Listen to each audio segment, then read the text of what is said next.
Yes, long time no chat. So I am long overdue to update this vlog. It's been quite a bit. I've read quite a bit. So let's go ahead and dive in.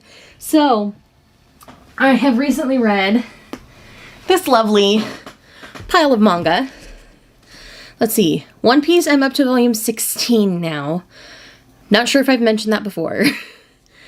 And so I did some catching up on some series, and then I read a couple of other ones. So first up, I caught up on Mint Chocolate.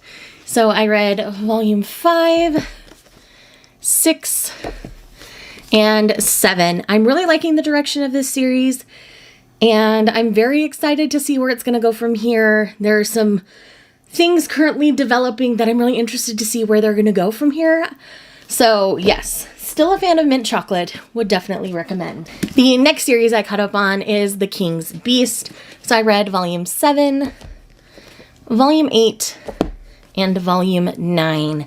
Now this series, it does have a bit of like a rough moment between volumes 4 and 5, but seriously, since then it's been solid, very political, and it's everything I love in a good fantasy shoujo. So if you like fantasy shoujos, keep going with this one because I feel like it's getting much better.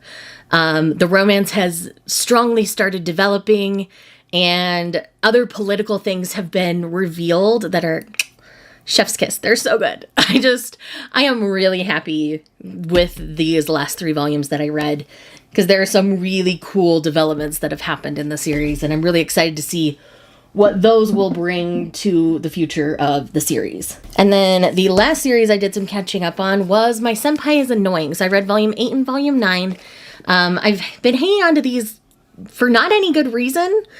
So I decided I wanted to have a good laugh and spend some time with Futaba and Takeda. And I had a great time.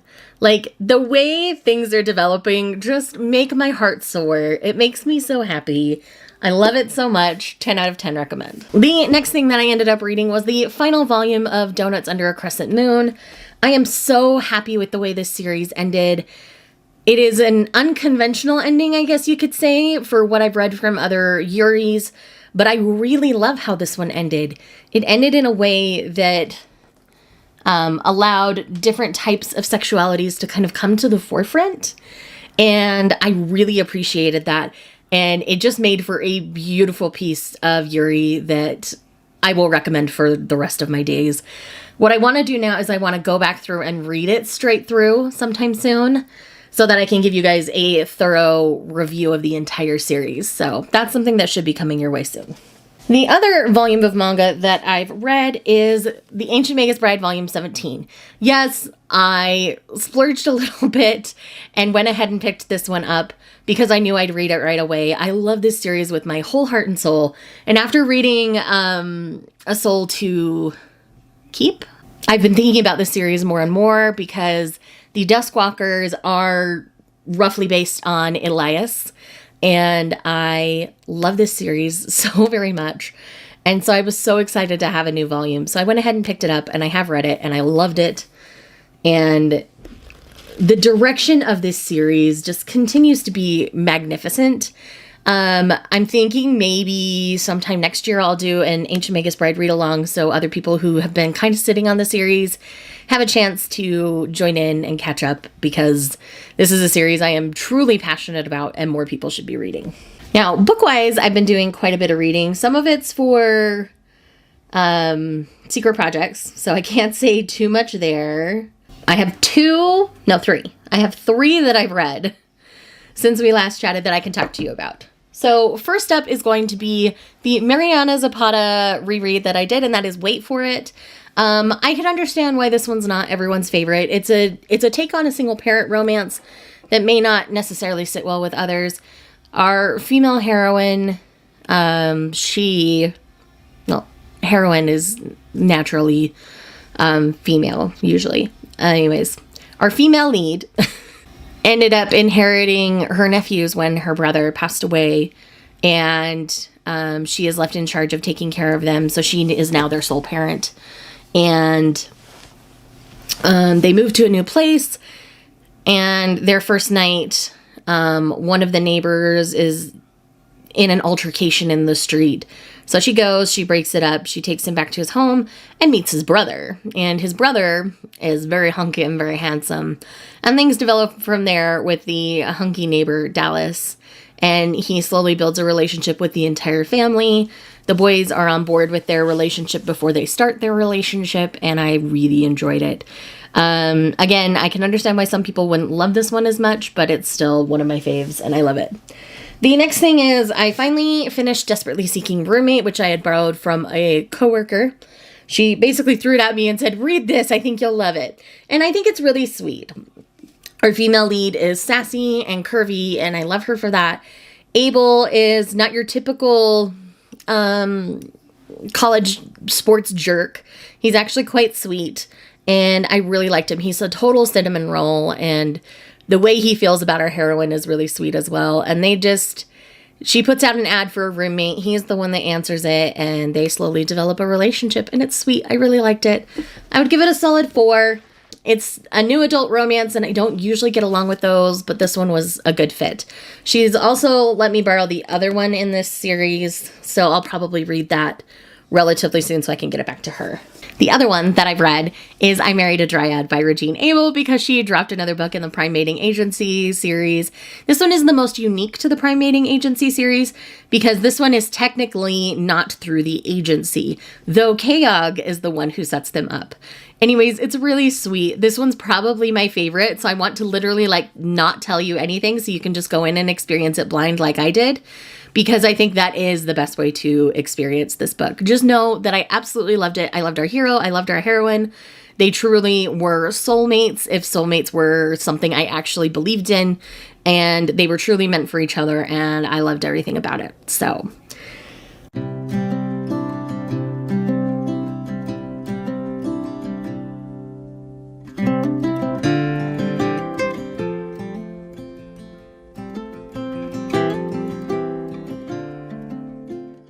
friends, let's open up this vlog finally. So I'm opening up this vlog very late. I believe today the 5th or the 6th. Let me look at my computer, it will tell me the 6th. Just as I thought. So I'm very late opening this officially. So I've technically read 2 books. One of them I won't be talking about because we're talking about that in another video. I'm doing a really fun project right now, so we won't talk about that one in this one. But the other book that I've finished is my buddy read with Izzy of Emily Wilde's Encyclopedia of Fairies. Now, I figured out that Heather Fawcett is an author that I've read before. She wrote a YA series that was kind of survivalist with witches that I really quite enjoyed and not a lot of people had talked about. But in this one, I think the hype got to it a bit because this is like a 3.5, 4 star. I like the setup for future books, but one thing that I think did this book a disservice, Izzy and I talked about this at length, is that I actually think the journaling format of this particular book did not do it any favors. I think that choice made sense in a way, but at the same time, the execution of it, I think this would have just been better told as an adventure story, or maybe just in the future as a narrative to what happened. So a lot of this we were being told, not shown. And so that I think was the disservice here, because I know that this author can show things really well. So again, it's not that this one's bad, and I do think too many people hyped it up, but I'm interested enough to continue, but this isn't going to be a book for everybody. And I can tell you that right off the bat. It's not a bad one. Our hero, he grew on me throughout, but he's pretty insufferable for a good chunk of the book. And his name is awful. It's Bamberly. Yeah, I always want to say Bramberly, and his name's Wendell. And that just gives you an air of the pretentiousness of him. And yeah, he's got secrets, obviously. This was compared initially to Howl's Moving Castle, and I would not compare it to Howl's Moving Castle. I don't think that's a good comp. I I could see people comparing Bamberly to Book Howl, not Movie Howl, but Movie Howl is the superior Howl to me. So like I say, I'm excited for the setup for book 2, but this one didn't quite do it for me. So yeah, there's that. This will also be included in the vlog where I'm going to be talking about the other books, but just thought you should know. Maybe you can figure it out before it's up. We'll see. But let's talk about the 30 and 30 manga that I've read so far, because I've read 10 volumes. So you can barely see the top of my stack here. So I'm very excited about what I've read. All of them have been huge hits so far. So I am very, very happy with my reading choices so far. I'm going to be reading a ton more today. So I don't have to be to work till 1:30. It's 9:30 now. I've got hours. I've got at least 3 hours. I'm going to try to get at least 3 volumes read. So I should be good there. But first up, let's talk about The Summer You Were There, Volume 2. Now, when I read Volume 1, I'm like, this one isn't going to end how I want it to end. But this one took a turn that was unexpected, but I like the direction better than I did after Volume 1. There's a trigger I need to share, but it's like a spoiler. And so if you want to know the trigger, just message me. It is not a suicide trigger, I'll tell you that. But suicide is mentioned, so if suicide is a trigger for you, it's mentioned pretty casually throughout the first 2 volumes. So just go in prepared for that. But the spoiler trigger I want to share was the thing that changed the tone of the series for me. So if you want to know what that is, go ahead and let me know. Just like DM me on Instagram or something. But honestly, I'm more on board now than I was before. So there's that. The next one, I finally got around to reading Claudine by Ryoko Ikeda. This is one of the very early transgendered manga out in the world. And Claudine, from the age of 8, knew that they felt like a man. And no one in their life respected that in their growing up years. And so they tried to have Claudine go to therapy, therapy away the transgenderness of Claudine. Thankfully, he had a therapist that understood where Claudine was coming from. And this is a tragedy. This is such a sad story, and it's so short. And this is not a happy ending for our transgender character. I'm going to tell you that right up front. This is still a beautiful piece of manga history, and I'm so glad I've read it. I'm so glad I own it. And I would highly recommend other people to try it. If you can borrow it from a friend or, find it through a library or something, I would highly recommend that, because I don't think this is one that a lot of people would want to revisit.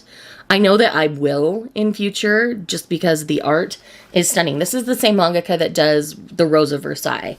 And Claudine is drawn a lot like Lady Oscar from Rose of Versailles. That's the same picture. Why did I do that? Yeah, I can't show you much of adult Claudine because that will... I can show you the back here. But yes, this is a tragedy, and I'm not going to say any different. This is very dramatic, melodramatic to some.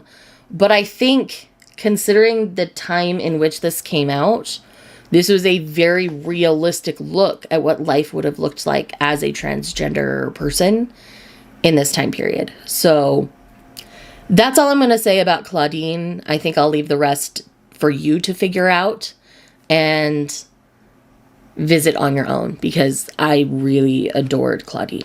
Another one that I love is She Loves to Cook and She Loves to Eat, Volume 2. Now, this second volume, I put it on my Instagram stories when I was reading it, but there's a chapter where just before it starts, I think, yeah, it's right here. They give you a trigger warning. And I really wish more books did that, like right before the chapter, so you can choose whether to read it or not, depending on your triggers. This one deals with some homophobic slurs and things, and it was pretty mild compared to other things I've read, but I still appreciated that the warning was there, because then I went in prepared. And it was more like self-hate about having you know, homosexual feelings for this neighbor that she loves to watch eat.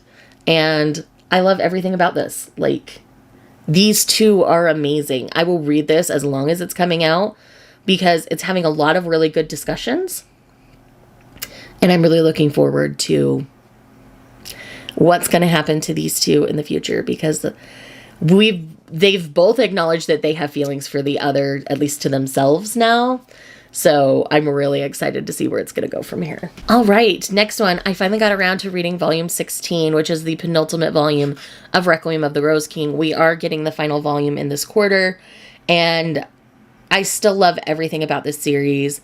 We know this is going to end in tragedy unless we pull a Wicked, and like their deaths are faked essentially, which I wouldn't put it past this manga to possibly do at this point, but I am really excited to see how they choose to end this one.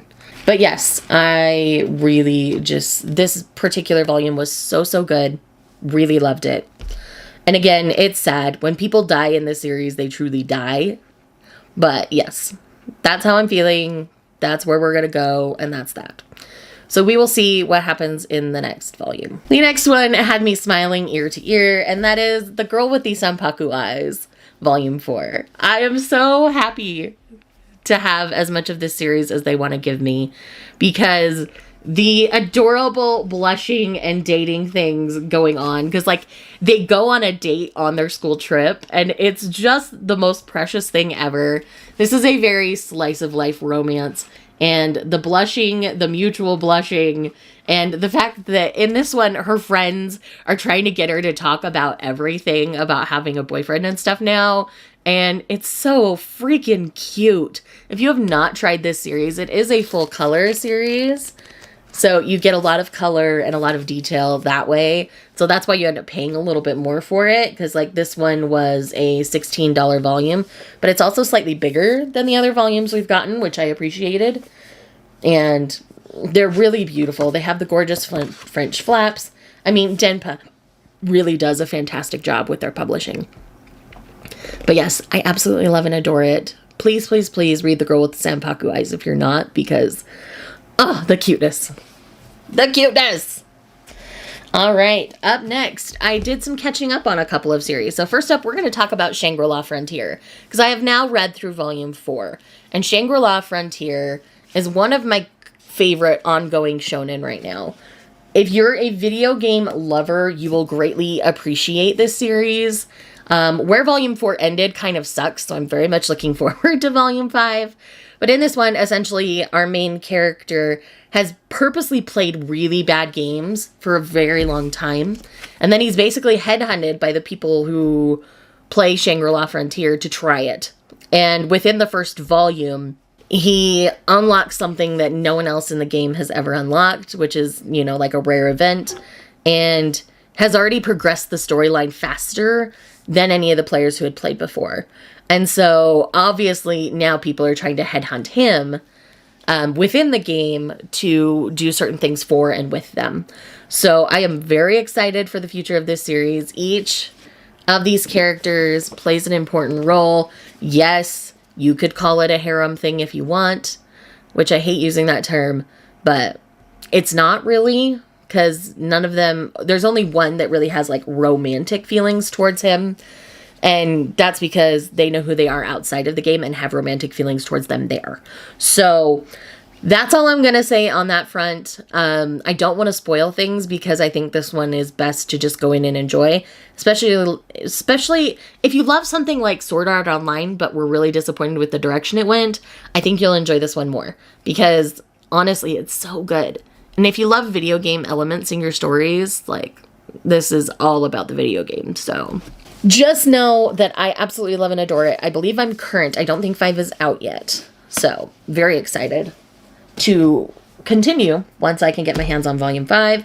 And then the other one that I caught up on was Wand Dance. You all know that I love Wand Dance with my whole heart and soul. The art style is so indicative and beautiful of dance, of art. And I really love the story. I believe this is 10 volumes and ongoing in Japan. In these 2 volumes, we start to shift a little bit, and we're getting more into dance battle territory, which I'm really enjoying because it gives everything a different feel and a different vibe. And I really appreciate that a lot because it's not so structured for like an event or something now. It's more freestyle and freeform, and so you get to see more expression from our dancers, and I really love it. It's so, so good. So if you love dance or sport or anything, I think you could really enjoy Wand Dance. And again, I'm constantly taking pictures of the art in this series. Like, it's so good. I just love everything about it. So I believe that gets us current on everything I've read so far this month. This was like a 15-minute update. I'm sorry, y'all. But yeah, it's just been a week so far, and I haven't had a moment to update you. So that's what I did. So anyhow, I love y'all. I'll chat with you once I've read some more.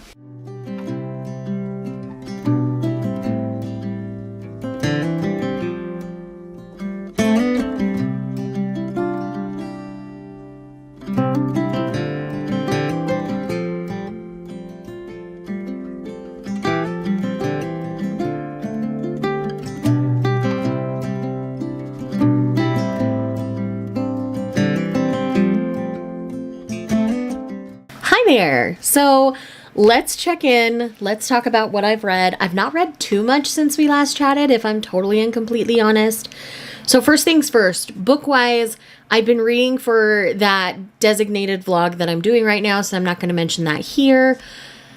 But I also finished my reread of From Lukov with Love, which just made me happy. I love Jasmine and Ivan so much. Their relationship builds perfectly for me, and having a pining hero and the way he approached it and the way Mariana Zapata approached it as the author was just brilliant for me. It was like perfect gold medal, chef's kiss, whatever you want to call it. It was that for me. So having a chance to experience that again was really fun. And now I've started a reread of Neon Gods because I am on Chapter 3 podcast tomorrow, and we're talking about Neon Gods. And it's been a minute since I've read it, so I wanted to just kind of refresh it. So I'm just listening to it real quick today, and whatever I get read is great. If I don't finish it, that's great. I'm pretty sure I remember how this one ends. If not, I can kind of like skip to the last hour to half an hour of the audiobook, kind of refresh the ending before the live show. But yeah, so far so good on that. And then I've read 5 volumes of manga since we chatted, so let's chat about them. First up, Magic Artisan Dahlia Wilts No More, Volume 4. That rhymes, but it wasn't intentional, obviously, because it's just the title. This one, we feel we're progressing the relationship between Dahlia and her love interest, but we are also progressing her business. And she's gained another business ally, another business partner along the way, like someone dedicated to Rossetti Trading Company, and that's this blonde guy here on the cover. That's all I'm going to say, and it's absolutely brilliant. I really love this series. It is very dense. It gets very technical at times, so again, this isn't going to be a series that everybody loves, but I love the details in this because you have this isekai story where this modern woman is transported into this time, essentially, and so she's creating things like blow dryers and things like that initially, but it's evolved much more. It's much more based in what this world needs, and I'm really loving the progress of the story here. It's amazing. I love everything about it. If you've not tried this series, I highly recommend trying it, especially if you like a good technical isekai. I think you'll have a great time with this one.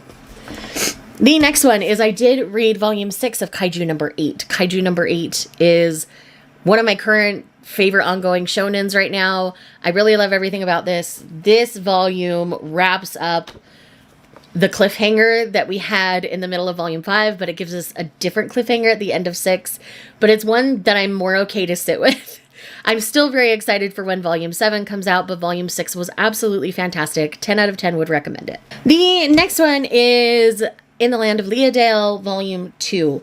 Now, I've watched a little bit of the anime, and I had watched through what happened here, so I still really enjoyed it. It wasn't as enjoyable as the first one, but again, I think it's because I already knew what was going to happen because of what I'd watched in the anime. But yes, really had a good time. Definitely going to pick up the other 2 volumes that are out. I think there's only 4 out right now. I don't remember. But I'm going to pick up more because I am enjoying the world. I'm enjoying our main character, and I'm enjoying the series so far. Oh, the next one I have to talk about is a heavy one, and that is Orange to You, Dear One, which is officially the final volume of the Orange Universe saga. So in this one, we're primarily getting Kakeru's perspective through the whole thing. We do get some perspectives of the other friends in the friend group that we don't really get in the canon series, so I appreciated that. But outside of those couple instances, it's all Kakeru. And he's a perspective we don't typically get in the canon series. Like, towards the end you get his, but seeing what's going on after and how he's reacting to it and how he feels about what he knows and what they know about what 10 years after looked like without Kakeru was a very interesting read to me. I do think it's a beautiful place to leave off the series. I feel like you get closure with all of your characters, and it felt like a perfect send-off. And I think that's part of why it took so long for us to get these final 2 volumes. And I'm still really happy with where the series landed here. I don't necessarily think you need the 6th volume to appreciate the series. I think you can kind of skip that one and jump to this one and get what you need. But if you're worried about a particular character that one focuses on, then it's still worth the read. That one just confused me more than anything, and I probably need to reread all of it with all of it together, and it'll probably make a little more sense. But yeah, I still really love the series and the universe and what Ichigo Takano did here. There is one chapter where they do a crossover with the cast of Dream and Sun, which was really fun because I really enjoyed seeing those characters again, especially my panda boy Zen. He was here, and that made me super happy. So if you want more Zen content, at least read this one, or like read that chapter. But yeah, I had a good time, and I'm really happy with this being the send-off. It officially on the back says the final chapter in the Eisner-nominated modern classic. So it is officially the end, according to the mangaka. So, all right. And then the last thing that I've read since we last chatted was Ramen Wolf and Curry Tiger Volume 2. In this volume, we get more backstory on both of our characters, and it just made me love them all the more. Like, I just want to read about them forever. They're so adorable. He has the biggest crush on the wolf guy. We haven't spent too much time in the wolf guy's perspective, so I'm not 100% sure how he's feeling about Tiger Man, but Tiger Man is all about the ramen wolf guy, and I love them.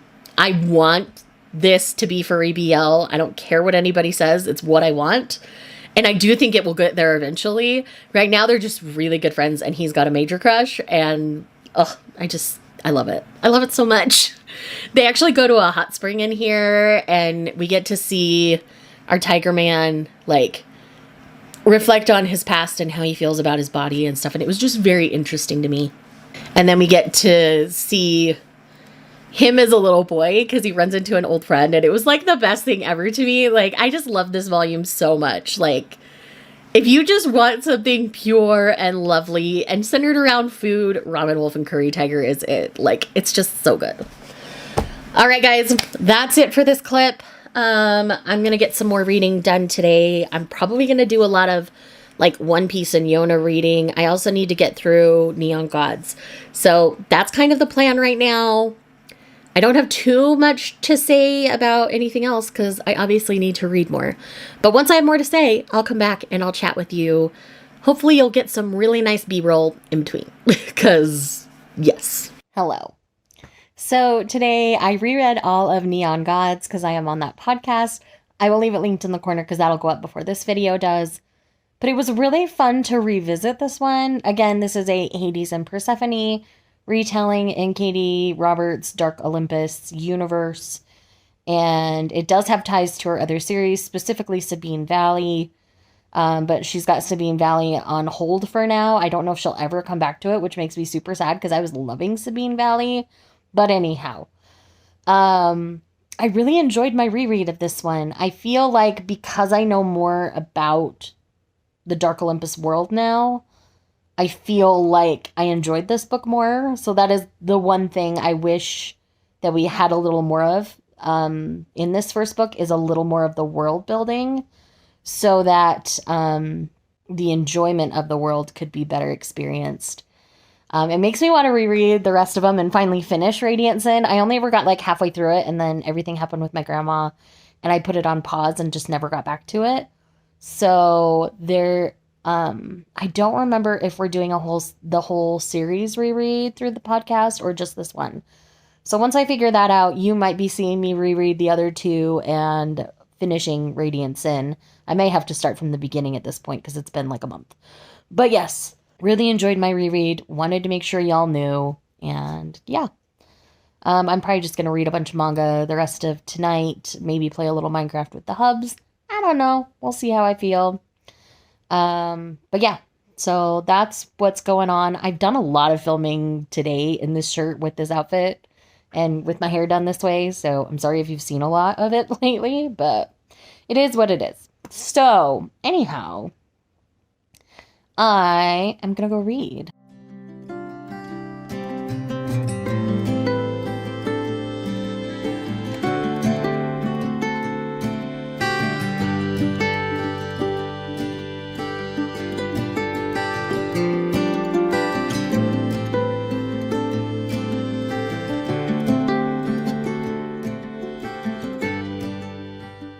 Hi friends.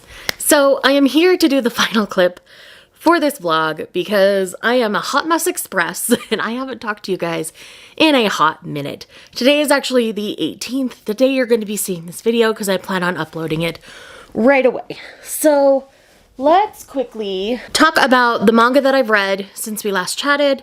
Then we'll talk about the books. So first things first, I did read volume 17 of One Piece. I'm going to be doing a lot more One Piece this week. I did end up focusing on more Yona because we have the live tomorrow. That's going to be tomorrow night on all of our channels because we found a new cool thing where we can stream on all of our channels so you can watch it on anybody's, and it's great. So still loving One Piece. Again, I'm doing dedicated reviews for my members for those. So if you're interested in my in-depth thoughts on One Piece, you can do that. I am starting to do quick little summaries on my Instagram, so you can check those out as well, and just kind of like my initial thoughts. If you want like the blow-by-blow details, then being a member is where you want to be for those. So I have read 14 of the 15 volumes of Yona for the live. Again, very excited. This arc of the story is so good. Yona is so great. She's changed and grown so much in such a short amount of time. I've got 14 and 15 in the car. I just haven't brought them in from work last night because I finished 14 at work. But again, still loving it. If you want my in-depth thoughts, I do dedicated vlogs as well for members on that. And then we talk about them in depth in the lives. So you can join us on the lives if you want it for free. But if you want just my personal in-depth thoughts, then you go to those vlogs to get those. I've got 2 more volumes of manga to talk about with you, and then we will jump into the books that I have to chat with you about. So first up, Viz kindly sent me Love's in Sight. I believe it was my last video where I opened the box from them. This is absolutely adorable. It's a delinquent and a blind girl. He falls head over heels for her because she doesn't put up with his crap, and he loves her for it, and this is adorable. I love this so very much. I think if you're a fan of something like Fly Me to the Moon, this one's going to be a good fit. This one is more high school age, and it's just super sweet. I really love this. And there's so much mutual blushing, and the blind girl has an overprotective sister in this first volume, and it just worked for me. I could see this not working for everybody, but I think this one is going to have a greater reach than some other things. It is kind of written in a slight 4 coma style, but the story is much more cohesive than a typical 4-koma for me. So I really enjoyed this. And if you like, it's a little Komi can't communicate, but they're actually like progressing the relationship forward quickly, which is why I compare it more to Fly Me to the Moon. It's got lots of really adorable shenanigans between the two of them, and about how he becomes more considerate of her and her situation and does things, and sometimes he gets it right and sometimes he doesn't. But he's trying, and it's really, really sweet, and I really enjoyed it. The other one I have here, I will probably be doing a dedicated review soon for you, and that is The Villainess and the Demon Knight, Volume 1. This is the latest Steamship title, and this one's kind of middle of the pack for me for Steamship. That's all I'm really going to say about it in this vlog, because I think the dedicated video, I will get more detailed about why I think it runs in the middle, the good, the bad, the ugly of this particular series. And I could definitely see this one not working for everybody, kind of like Outbride, where it doesn't work for everybody. I think this one's going to kind of have some things about it that not everybody's going to love. So again, going to do a dedicated review for that one, so you will get that soon. So let's talk about books. I've not read anything physically. I've just been consuming audiobooks.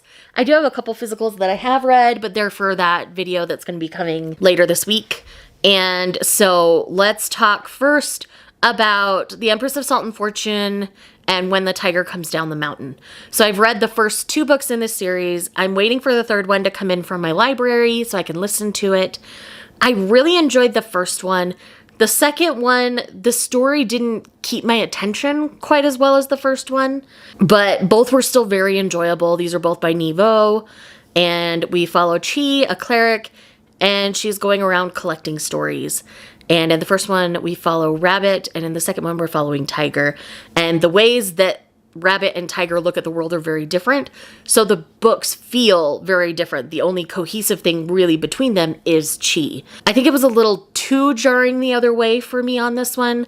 I've heard the third one is better than the second one, if that was kind of your feeling. So I'm very excited to dive into, I believe it's Into the Riverlands is the third one. I believe that is. If I'm wrong, please correct me down below. But yes, really enjoying that. The other thing I ended up reading was The Cat Who Saved Books. And this is a work-in translation. It's translated from Japanese. And we're following a teenage boy after his grandfather has passed away. He's basically inherited his grandfather's bookshop, and he isn't dealing with his grief very well. And one day, a talking cat shows up and says, "Hey, proprietor, I've got a mission for you. We need to go save these books." And so it's about how people treat books and whether they appreciate and respect books, and just all the perspectives are very unique. It has a little bit of a magical surrealism, like a magical realism portal kind of thing, because they kind of go through a portal to rescue the books. And it's just really interesting. I didn't want to stop reading this. It's a very short book, a little over 200 pages, I want to say. I have not bought my physical copy of it yet, but I intend to purchase it very soon. But yes, I loved everything about this. It was fantastic. Had a great time, and would definitely recommend it. And I think that gets us caught up. The other things I haven't talked to you about are all things for a particular reading vlog where they're all kind of the same vibe. That's all I'll say. And like I say, you'll see that later this week. There will probably be either a review or a haul in the middle. I'm thinking a review, or a recommendation even maybe. So we'll see what I feel like filming tomorrow. That's kind of where I'm at. But anyways, thank you so much for watching this video. So my current progress in 30 in 30 at day 18 is, let's see, I was at 15 last time we talked. Plus 7, that's 22. So I'm clearly going to hit my 30. I was going to shoot for the sky and hit 60. There's still a chance I might, but this month has just been a little bit weird for me. But anyhow, thank you all so much for watching. I appreciate each and every one of you. If you're here just because you love me, leave me some sort of knight-related emoji, so a sword, suit of armor, something like that. And I will see you guys in the next one. Bye. It's been raining for days now, been running like a child. Can't feel the cold. I'm lost here with you, lost in these woods, lost as I should.